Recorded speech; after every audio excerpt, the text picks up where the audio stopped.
Hello and welcome back to the 140 Days podcast. A lot has happened since our last episode, but we wanted to spend some time focusing on the very first bill signed into law by Governor Greg Abbott. Texas DOGE, a new agency created by SB 14, signed into law April 23rd. Let's do a deep dive into this bill and what DOGE means for the state of Texas.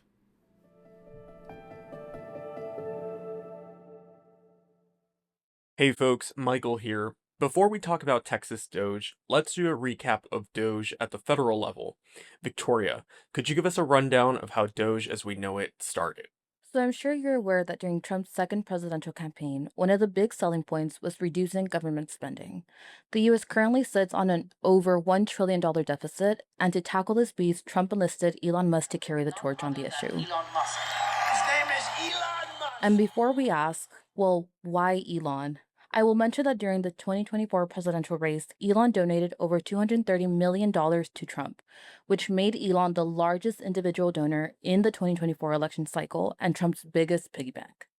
So Trump taps him to lead this initiative to cut government spending, which ends up being marketed to the public as a Department of Government Efficiency, or DOGE. And the goal Elon sets for the cut is ambitious. Back in October, he confidently claimed that he can cut a whopping $2 trillion. At the end of the day, you're being taxed. You're being taxed. All government spending is taxation. So whether it's direct taxation or all government spending, it either becomes inflation or it's direct taxation. Your money is being wasted, and the Department of Government Efficiency is going to fix that. Okay, so we know that hasn't happened at all. We're more than 100 days since the inauguration, and I don't think that the US government has saved $2 trillion in cuts. Victoria, since Trump has been in office, what has happened with DOGE? What have they accomplished? Well, the first thing right off the bat is that there is no Department of Government Efficiency. On January 20th, Trump signed an executive order that transforms an existing unit within the White House, something that was called the United States Digital Services, or the USDS. This unit gets a rebrand and becomes the US DOGE service. So it keeps the acronym, and within this unit is the team that most people recognize as DOGE. This is Elon and some other folks. Yes, essentially. NPR has previously reported that Elon is not on the payroll at the White House, although he certainly has a significant presence at White House events. The chain of command is really weird, but I won't get into that because of time. What I will say is that everyone who works for the DOGE team is basically a consultant, what is formerly known as a special government employee. These employees don't have a formal appointment to Trump's cabinet and are limited to 130 days of employment within one calendar year at the White House. They also don't have authority to make decisions about budgets or spending at the federal level. But we have seen cuts at the federal level, haven't we? We have seen some, yes, and that has opened up a number of lawsuits against the USDS and DOGE team. Again, some of these lawsuits become really convoluted, but yes, there are lawsuits. They're just taking time. Okay, so how many cuts have actually been made? So this is the fun part. Remember, Elon was very confident that he could reduce our deficit by $2 trillion. That goal was halved not long after Trump was in office. This is where the DOGE team is realizing that a lot of the cuts they are hoping to make are actually not feasible. And then, back in April, the new goal became $150 billion by the end of 2026. Okay, that's not even close to what Elon originally promised he would cut. Nor Trump, I'll add. Right. And I will say, though, that according to DOGE, that goal has already been met. So they have a website, because of course they do. And on that website, they list $165 billion in savings thus far. They also include on the website a sheet of all the types of cuts they've made that total that $165 billion savings claim. So they have made cuts. So something a lot of people have been skeptical about is the accuracy of DOGE accounting figures. The BBC actually did a type of audit on DOGE's website and found that only half of those had any document or receipt attached that could demonstrate that they did indeed save that much money from those cuts. Additionally, some of the contracts that DOGE listed as savings were not realized to their full cost potential. Tell me more about that. What do you mean that the contracts were not realized to their full cost potential. When these contracts are made, a spending ceiling is created stating how high the government is willing to spend on a project. But those ceilings are not guaranteed expenses, just estimates. A lot of cuts were reported on the DOGE website this way, where the upper ceiling of the contract agreement was listed as the saving, but in reality, when you look at how much was actually spent for the duration of the contract, the cost was much lower. So, inflated numbers, basically. Yeah, and that's basically what's been happening at the federal level. Congress has shown little signs of being willing to stop DOGE's cuts because they're not even authorized to make cuts in the first place, but lawsuits are still moving, and I think it's safe to assume that more are to come. Victoria, thank you for the insight. Of course. Now, Michael, I know you did your research on the Texas side of things. I hear we have our very own DOGE committee. Yes, unfortunately.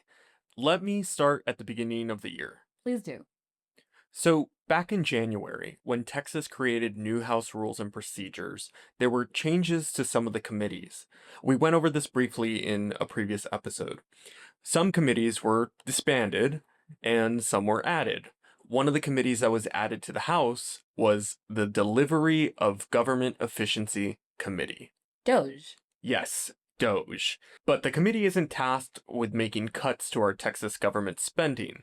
This committee, like all the other committees, is tasked with reviewing bills that lawmakers are proposing that deal with regulation and procedures for state agencies. This could range from trying to make election days statewide holidays, HB 374, to making state reps disclose any out-of-state travel that is funded by taxpayer dollars, HB 1034.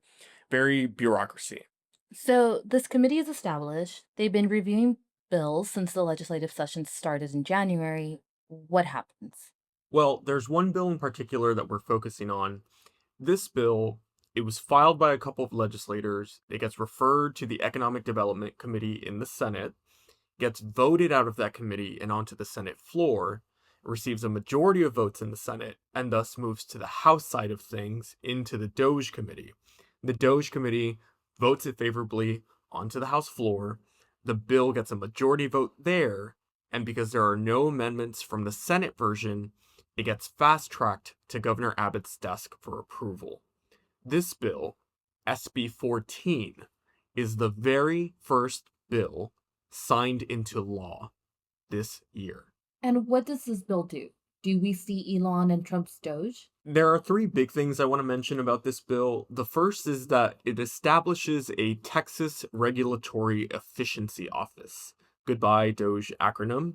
This office is tasked with creating reports on the procedures and costs of procedures in Texas government. And it'll also coordinate with state agencies to reduce regulations that they think are too costly. How will it do that? Or, well, what power does it have to do that? So they can definitely tell a state agency, hey, this type of regulation is ineffective and you need to cut it. Some of the regulations listed in the bill include reducing the required training hours of state officials while, quote unquote, protecting the health and safety of residents of this state. I'll be honest, I don't know what that means in practice. It seems pretty subjective. The bill also mentions that the office can reduce the number of forms a person is required to complete when they're working in the state agency, and it also creates waivers or exemptions from rules under certain circumstances. Again, which state officials and which agencies, I'm not too sure. So the bill sounds like it's removing red tape. Yes, effectively, that's what it's trying to do, and that's what it's being marketed as. And will it do what it says it'll do? Keep more money in the pocket of taxpayers? That's really hard to assess. When the bill was passed, it was recognized by the Legislative Budget Board. This is the entity that does all the cost-benefit analysis of bills. It was recognized that this new office will cost Texans $10 million by the end of 2027. The other thing, too, is that they can't go ahead and track their cost savings on a public page like DOGE, because that's not really what this office is designed to do. They're not going in and telling state agencies that they need to make amendments to their budgets, but they can probably implicitly force agencies to not spend money on officers that are the ones that oversee the compliance of all these regulations. How would they implicitly force agencies to not spend money? Well, like I mentioned, this Texas Regulatory Efficiency Office can't amend agency budgets, but it can eliminate, quote unquote, unnecessary or ineffective rules or other regulatory requirements. When I was researching this bill, I started feeling a little suspicious about what agencies this new office would go after. Maybe important agencies with important work that might already be under scrutiny by fiscal conservatives. What agencies are you thinking about? So, one bill that our team at Lupa has been tracking is HB 144. This bill was authored by Rep. Lulu Flores, whose District 51 is based out of Austin. This bill has been slow to make its way through the legislative process. We're hoping that it gets voted out of subcommittee and onto committee soon in the House. This bill would create an advisory council that would produce recommendations to the Texas Workforce Committee, a state agency, on how to protect workers from heat-related illness. Oh, yeah, I saw that y'all went to testify on that.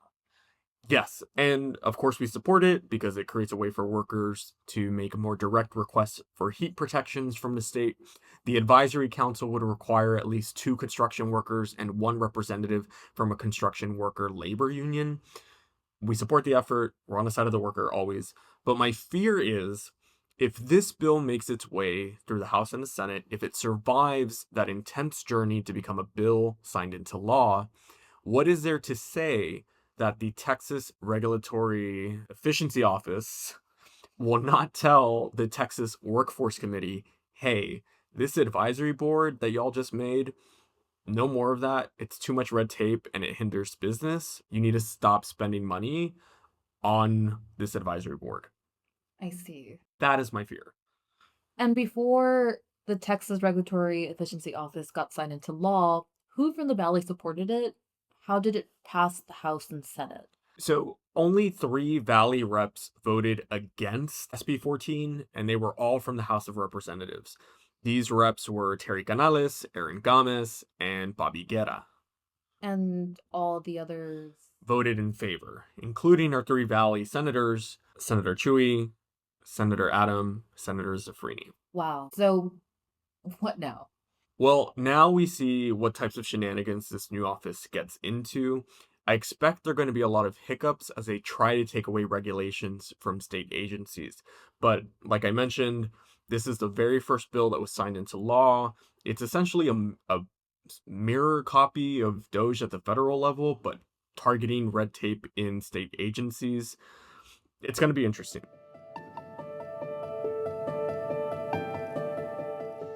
You can catch the 140 Days podcast on our website at lupanet.org, on YouTube, Spotify, and our SoundCloud platform. And don't forget to follow us on Instagram, TikTok, and X at lupe_RGB and our Facebook at La Unión del Pueblo Entero.